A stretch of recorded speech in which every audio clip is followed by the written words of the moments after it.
الحمد لله رب العالمين وبه أستعين وأصلي وأسلم على نبينا محمد وعلى آله وصحبه ومن تبعهم بإحسان إلى يوم الدين أما بعد. Nous poursuivons notre étude du chapitre des ventes et des transactions financières. Nous sommes déjà à la 24e leçon de ce programme et dans la leçon du jour, nous allons aborder l'étude d'un chapitre d'une grande importance. La vente as-salam. La vente as-salam fait partie des ventes que l'islam a légiférées, a autorisées, dans lesquelles il y a énormément de profit et de facilité pour les serviteurs. La vente as-salam peut se traduire par la vente à paiement anticipé, mais je préfère garder le terme arabe. Pourquoi ? Car ce type de vente a des conditions, des principes qui ne sont pas forcément présents dans la vente à paiement anticipé comme nous la connaissons. Très bien. Tout d'abord, avant de parler de la vente as-salam, il est important de comprendre certains principes. Comme vous le savez, parmi les conditions de la vente en islam, le fait que l'objet de la vente soit connu. Qu'il soit connu de telle sorte où l'acheteur sait ce qu'il achète. Très bien. Maintenant, sachez que l'objet de la vente peut être de deux sortes. Il peut être une chose désignée, déterminée, fixée, c'est-à-dire cette voiture, ce véhicule, cette maison en particulier, ce kilo de miel, ce litre d'huile, et ainsi de suite. Ou alors, il peut être non désigné et non déterminé. Par exemple, 1 kilo de miel, une voiture et une maison. Dans le premier cas, lorsque le bien de la vente est désigné fixé, lorsque nous parlons d'une chose précise, particulière, il y a deux manières ici de connaître le bien de la vente. La première, qui est la plus courante, par la vision. Exemple, Zayd achète la voiture de Omar après avoir vu le véhicule. Il a constaté ses caractéristiques et le type de véhicule par ses propres yeux. Le deuxième cas possible, cette fois-ci, Zayd n'a pas vu le véhicule, mais Omar, le vendeur, lui a donné une description suffisante pour qu'il connaisse celui-ci, qu'il sache ce qu'il achète. C'est ce que nous appelons la vente par la description. Nous disons désigné par la description. Mawsoufun mu'ayyan en arabe. Très bien. Mais que faire alors lorsque nous voulons vendre une chose non déterminée, non précise, c'est-à-dire un véhicule, 1 kilo de miel, un bien immobilier? Comme vous le savez, parmi les conditions de la vente, l'objet de la vente doit être connu. Il ne doit pas y avoir d'inconnu dans le contrat de la vente. Eh bien ici, il est obligatoire de garantir le bien de la vente par une description suffisante dans laquelle il n'y aura pas d'inconnu. De telle sorte où, lorsque l'acheteur va réceptionner le bien de la vente, il pourra valider ou non celle-ci par les descriptions qui ont été données au préalable. Et nous parlons cette fois-ci d'une chose qui est mawsoufun fi dhimma, c'est-à-dire garantie par la description. Cette fois-ci, le bien de la vente est garanti par la description que le vendeur a donnée. Et il ne s'agit pas d'un bien en particulier, mais un bien qui respecte ses caractéristiques. Par exemple, Zayd achète à Omar, cette fois-ci, une voiture de telle sorte, telle marque, telle année, telle caractéristique, et ainsi de suite. Donc ici, on ne parle pas d'un véhicule en particulier, mais d'un véhicule qui respecte toutes ces caractéristiques. Très bien. Alors ici, y a-t-il une différence entre la vente d'un objet désigné et fixé par la description, alors, et de la vente d'un objet non désigné, mais qui est garanti par la description? Sachez que les contrats de vente du point de vue du crédit et de la réception sont de 4 types, c'est-à-dire du point de vue de vendre cet objet à crédit ou que l'argent ou la contrepartie de cet objet soit à crédit est de 4 types. Premier type, c'est le plus courant, l'argent et l'objet sont donnés lors du contrat de la vente. J'achète cette voiture pour 10 000 euros. Je réceptionne la voiture, je donne les 10 000 euros. Ceci est le plus courant. Deuxième cas possible, l'argent et l'objet sont donnés ultérieurement à crédit. Par exemple, j'achète le véhicule de Zayd que je vais réceptionner plus tard contre 10 000 euros à crédit. Troisième cas possible, l'objet est donné lors de la vente et le prix à crédit, le prix à échéance. Ceci est la vente à crédit que nous connaissons. J'achète ce véhicule que je réceptionne maintenant pour 10 000 euros dans un mois. Quatrième cas possible, l'argent est donné lors de la vente et l'objet ultérieurement à crédit. Alors c'est le contraire de la vente à crédit et ceci c'est la vente as-salam. Donc cette fois-ci, je donne les 10 000 euros et je réceptionnerai le véhicule dans un mois. Très bien. Est-ce que ces 4 cas sont permis en islam? Alors ici, je vais aborder une notion un peu délicate, mais importante, car il y a un type de vente ici qui est interdit. Regardez, lorsque l'argent et l'objet sont donnés ultérieurement à crédit. Alors j'ai donné l'exemple de l'achat de la voiture de Zayd que je vais réceptionner plus tard contre 10 000 euros à crédit. Très bien. Ici, nous avons deux cas de figure. Les deux cas de figure dépendent de ce que j'ai mentionné précédemment. Le fait que l'objet de la vente soit déterminé, fixé, précis ou non déterminé, non précis. C'est-à-dire, le fait que Zayd me vende son véhicule, ce véhicule en particulier, ou le fait qu'il me vende un véhicule parmi les véhicules de telle ou telle caractéristique. Très bien. Dans le premier cas, lorsque Zayd me vend son véhicule en particulier, que je vais réceptionner par la suite après le contrat de vente, contre 10 000 euros à crédit, ceci est permis chez la majorité des savants. Pourquoi? Car les gens de science disent que, à partir du moment où l'objet de la vente est déterminé, précis, fixé, eh bien sa présence lors du contrat ou non est égale. Pourquoi? Car l'objet est déterminé. Il n'y a pas d'ambiguïté. Nous parlons d'une chose précise. Qu'elle soit présente ou non lors du contrat, ceci est permis. Donc je peux acheter le véhicule de Zayd que je ne vais pas réceptionner lors du contrat de la vente pour 10 000 euros à crédit. Ceci est permis chez la majorité des savants. Par contre, lorsque je vais acheter à Zayd un véhicule parmi les véhicules, cette fois-ci, mawsoufun fi dhimma, une chose non déterminée, mais qu'il va garantir par la description. Il me garantit de me vendre un véhicule de telle marque, telle année, telle sorte, telle caractéristique, contre 10 000 euros à crédit. Le véhicule me sera livré, par exemple, dans une semaine. Eh bien, ce type de vente est interdit. Ce type de vente est interdit. Pourquoi? Conformément à ce que Abdullah ibn Omar ibn al-Khattab radiyallahu anhuma rapporte que le prophète alayhi salatu wassalam a interdit la vente d'une créance contre une autre. Et parmi les formes de vente d'une créance contre une autre, comme les gens de science l'ont rapporté, le fait justement de contracter une vente dont l'objet est garanti par la description à crédit, dont le prix, l'argent et la contrepartie de cet objet est également à crédit. Pourquoi? Car ici, cela revient à vendre une créance contre une autre. Il s'endette de tel objet auprès de moi et moi je m'endette de telle somme auprès de lui. Donc ici, il y a deux créances qui sont vendues. Ce qui n'existe pas lorsqu'on vend un objet déterminé et défini. Pourquoi? Car ici, il n'y a pas de dette réelle. L'objet existe, il est déjà présent, il est déjà dans la possession du vendeur. Et Cheikh Hassan ibn Hussein ibn Ali, dans Durar al-Saniya, dit: les gens de science ont mentionné que la vente par caractéristique est de deux types, désignée par la description ou garantie par la description. L'exemple du premier: je te vends mon esclave turc, ou mes dattes qui sont encore sur mes palmiers, tout en donnant une description suffisante à l'acheteur pour différencier le bien de la vente. Donc ici, on parle d'une chose définie, déterminée. Dans ce cas, il n'est pas obligatoire que le prix et le bien de la vente soient réceptionnés au moment du contrat, et il est permis de vendre à crédit comme au comptant. Pourquoi? Car comme je l'ai dit ici, l'objet est déterminé, désigné. Quant au deuxième type, on exige que le prix ou la marchandise soit réceptionnée au moment de la vente et il n'est point permis que la vente soit à crédit. Le deuxième type, c'est-à-dire lorsque l'objet est non déterminé et qu'il est garanti par la description. Car comprenez bien que lorsqu'on vend une chose qui est non déterminée, non définie, mais qu'on garantit par la description, ici, on contracte une dette. On contracte une forme de dette de cet objet. Nous nous engageons à fournir à l'acheteur tel objet de telle caractéristique, de telle qualité, et ainsi de suite. Et c'est une forme de dette et, comme vous l'avez vu dans le hadith, il est interdit de vendre une créance contre une autre. Très bien, parlons maintenant de la vente SLM. Et vous allez voir le lien qu'il y a entre ce que j'ai mentionné précédemment et la vente SLM. Qu'est-ce que la vente SLM? La vente SLM s'appelle également la vente SLF. Et nous la traduisons par la vente à paiement anticipé. Donc la vente SLM, c'est un type de vente que l'islam a régi par des règles spécifiques. Comprenez bien ici que la vente SLM est un type de vente particulier chez la majorité des jurisconsultes. Et c'est pour cela qu'ils énumèrent des conditions particulières pour cette vente. Très bien. Qu'est-ce que c'est que la vente SLM? Il s'agit d'un contrat de vente dont l'objet est garanti par la description. C'est-à-dire, cette fois-ci, l'objet n'est pas défini, il n'est pas déterminé, mais il est garanti par la description, comme nous l'avons vu précédemment.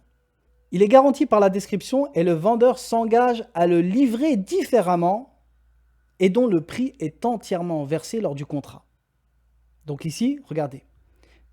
Dans la vente SLM, l'objet est garanti par la description. C'est-à-dire que nous vendons une chose non déterminée, non précise. Nous vendons 1 kilo de miel, 1 litre d'huile, une voiture. Ce n'est pas cette voiture, ce litre d'huile, ce kilo de miel. Non. Il est garanti par la description. C'est-à-dire que nous allons fournir une description suffisante à l'acheteur pour savoir ce qu'il achète. Et le vendeur s'engage à livrer ce bien ultérieurement. Et le prix de la vente, l'argent, est entièrement versé lors du contrat. Exemple, Zaid donne 1000 € à un agriculteur pour qu'il lui donne 200 kilos de blé l'année prochaine à la même date. Ici, Zaid verse le prix de la vente entièrement à l'agriculteur lors du contrat de la vente. L'agriculteur garantit la marchandise par la description. Il lui dit « Je te vends 200 kilos de tel blé, telle sorte, à telle date. » Donc, le bien de la vente est livré ultérieurement. Il est garanti par la description. Nous ne parlons pas d'un bien précis. Il ne vend pas ces 200 kilos de blé, mais 200 kilos de blé qui respecte ces conditions. Il est garanti par la description et il le livrera ultérieurement. Très bien. Quel est le jugement de ce type de vente? Ce type de vente est permis par le Coran, la Sunna et l'unanimité quand certaines conditions sont remplies. L'importance de la vente SLM. Sachez que cette vente, le type de vente SLM est extrêmement important en islam. À tel point où Ibn Abbas radiyallahu anhu dit « Lorsqu'Allah interdit l'usure, il autorisa as-salam ». Effectivement, ce type de contrat offre la possibilité à l'acheteur d'acquérir une marchandise à moindre coût ou en plus grande quantité, tout en octroyant au vendeur un financement immédiat. Et ceci était extrêmement important, et l'est toujours, pour les agriculteurs. Les agriculteurs qui ne récoltent qu'une fois dans l'année et qui ont besoin d'un financement direct pour leur récolte. À tel point où dans un article du Conseil du fiqh islamique, il est mentionné que c'est pour cela qu'il incombe aux organismes financiers islamiques, aux chercheurs et aux spécialistes de la finance islamique de se tourner vers les contrats de type as-salam comme alternative au crédit usuraire. Le grand imam Mohammed ibn Salih al-Uthaymin rahimahullah ta'ala dit « Et la permission de la vente as-salam fait partie des beautés de l'islam. Et ce qui le prouve est que les paysans, dans les temps anciens, avaient besoin de l'argent au comptant. Ils avaient besoin d'argent tout de suite. Alors un paysan se rendait vers un commerçant et lui disait « Donne-moi 100 rials et dans 6 mois je te donnerai en échange 100 sars de blé. » Alors le paysan jouissait d'un financement immédiat, de même que le commerçant jouissait d'une plus grande quantité de blé pour le prix versé. Donc le vendeur comme l'acheteur, tous deux trouvent un intérêt concret dans ce type de vente. Très bien, les particularités de la vente SLM. Sachez que la vente SLM se différencie des autres ventes par plusieurs caractéristiques. La première, l'autorisation de vendre ce que l'on ne possède pas, ou pas encore, à condition que le bien de la vente soit garanti par la description et non déterminé. Alors, comme vous le savez, nous avons étudié précédemment dans les conditions de la vente qu'il n'est pas permis de vendre une chose qu'on ne possède pas. Je ne peux pas vous vendre ce véhicule alors qu'il appartient à mon voisin. Quand bien même j'irai l'acheter après le contrat de vente à mon voisin, puis je vous le donnerai. Non, ceci n'est pas permis. Seulement, pour faciliter les serviteurs, la vente de SLM est permise. Mais comme vous l'avez compris, la vente SLM, cette fois-ci, garantit le bien de la vente par la description. Et il ne s'agit pas de vendre une chose précise et déterminée. Il s'agit de vendre une chose qui est garantie par la description, c'est-à-dire une chose non déterminée, mais une chose qui va respecter ses conditions. C'est-à-dire que nous nous garantissons à fournir un objet, le bien de la vente, qui aura telle ou telle caractéristique, et non le fait de vendre cet objet en particulier. Et ceci est la nuance qui existe dans la vente de SLM. Il n'est pas permis de vendre un objet en particulier qu'on ne possède pas. Par exemple, un article sur Internet, un article précis, défini, déterminé, par exemple une voiture. Je vous dis, je te vends cette voiture pour 10 000 €.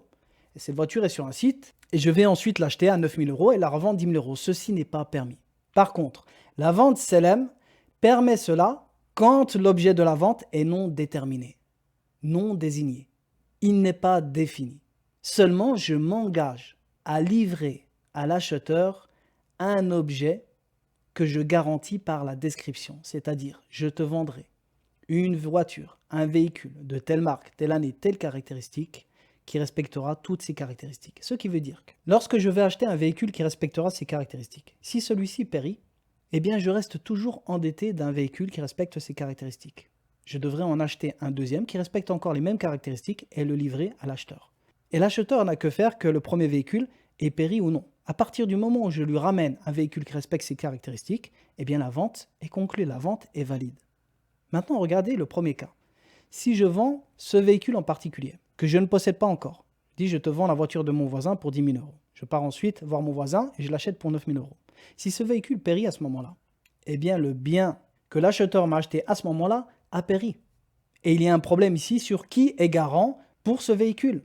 Contrairement au cas où je vends un véhicule parmi les véhicules mais qui respecte ses conditions. À partir du moment où je lui livre ce véhicule, quand bien même j'en aurais acheté 5 au préalable qui auraient tous péri, eh bien à partir du moment où je lui livre ce véhicule, la vente est valide. Vous comprenez ici la différence? Et c'est pour cela que la vente de Selem autorise la vente à condition que l'objet ne soit pas déterminé, qu'il ne soit pas défini, fixé, mais qu'il soit garanti par les caractéristiques. Donc que nous possédions ou non ce bien, ceci est permis à condition que nous ne vendons pas une chose particulière, mais un objet garanti par ses caractéristiques.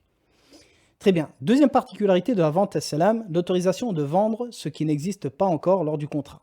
Et comme vous le savez, dans les conditions de la vente, il est interdit de vendre ce qui n'existe pas. Seulement la vente as-salam l'autorise. Par exemple, Zayd m'achète 1 tonne de blé que je vais récolter l'année prochaine, contre 10 000 euros qu'il va me donner au comptant. Troisième caractéristique, l'obligation que le bien soit à crédit. Il n'est pas permis de faire as-salam au comptant.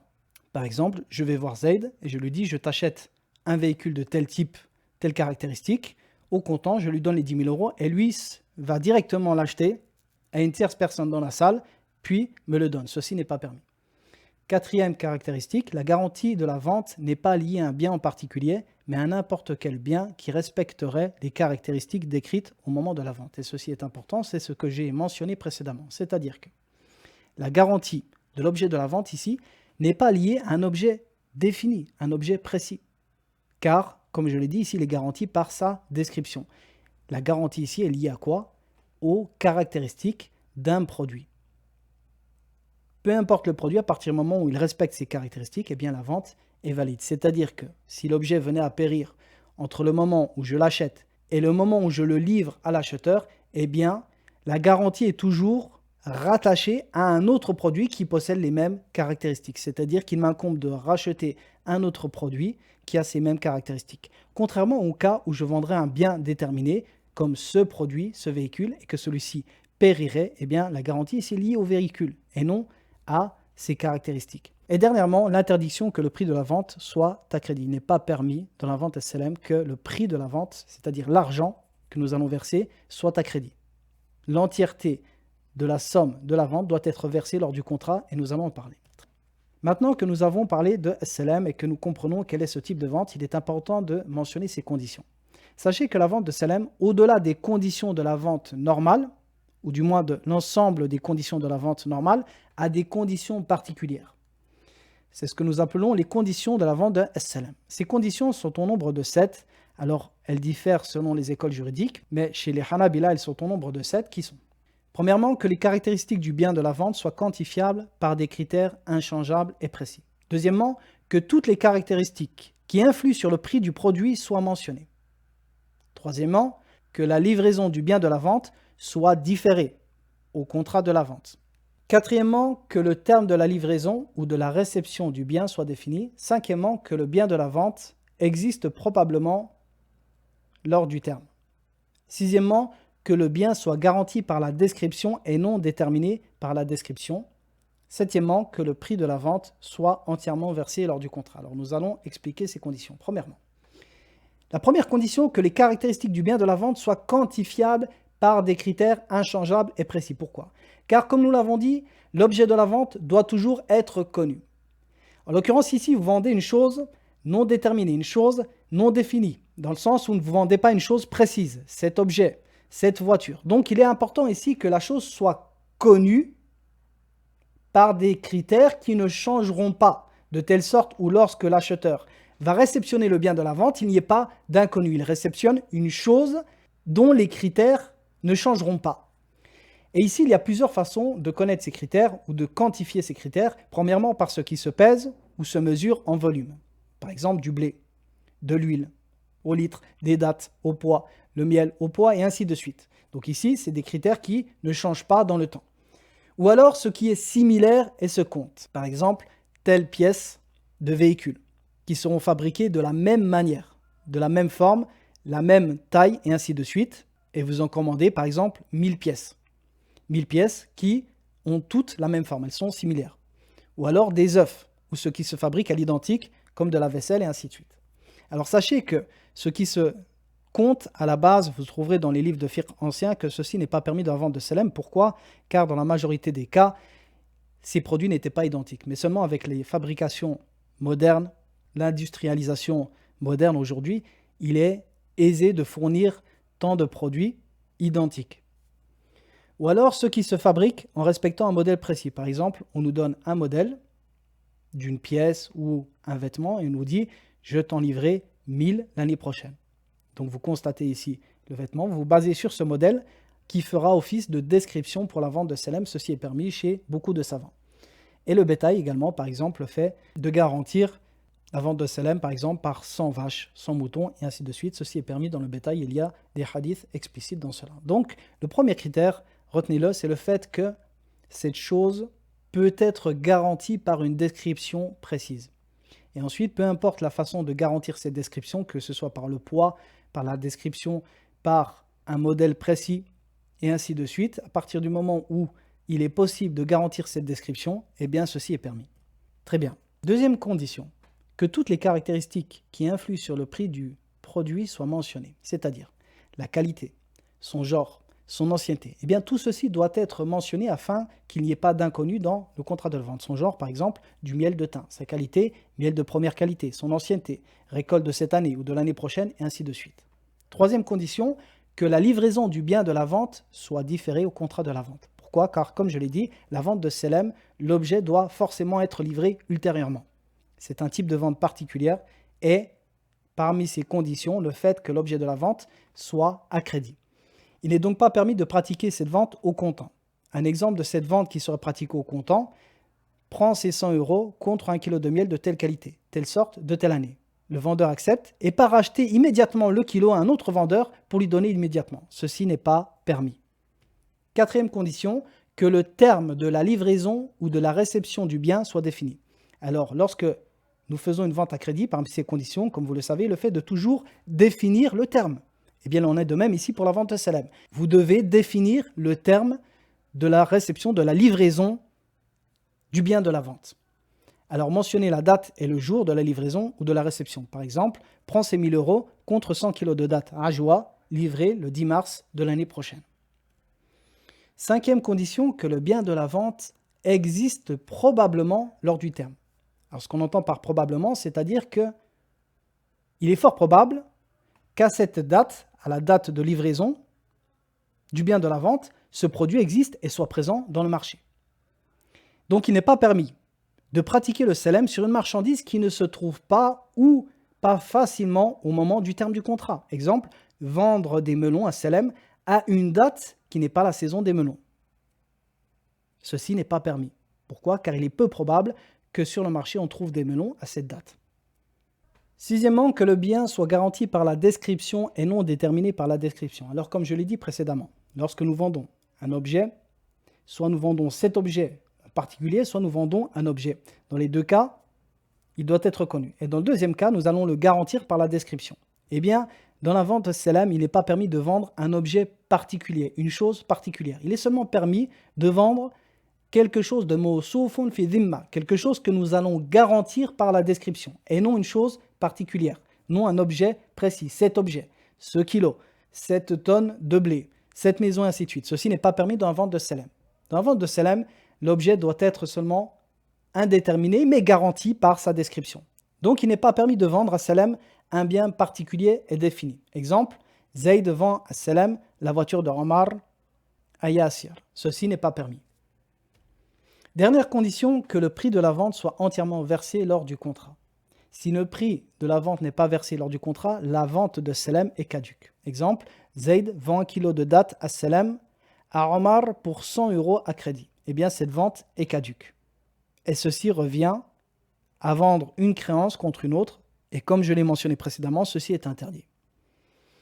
Maintenant, si une partie du prix de la vente n'est pas versée, admettons qu'il est versé la moitié, eh bien, seule la partie du contrat qui concerne la quantité du bien dont le prix n'a pas été versé sera caduque. Par exemple, s'il donne 10 000 euros au lieu de 20 000 pour une tonne de blé l'année prochaine, eh bien ici il a versé la moitié du salaire, bien le salam ici est caduque pour la moitié de cette quantité. Donc voici la leçon du jour qui s'achève. Je vous dis à très bientôt pour une prochaine leçon. Wa sallallahu ala nabiyyina Muhammadin wa ala alihi wa sahbihi wa sallam.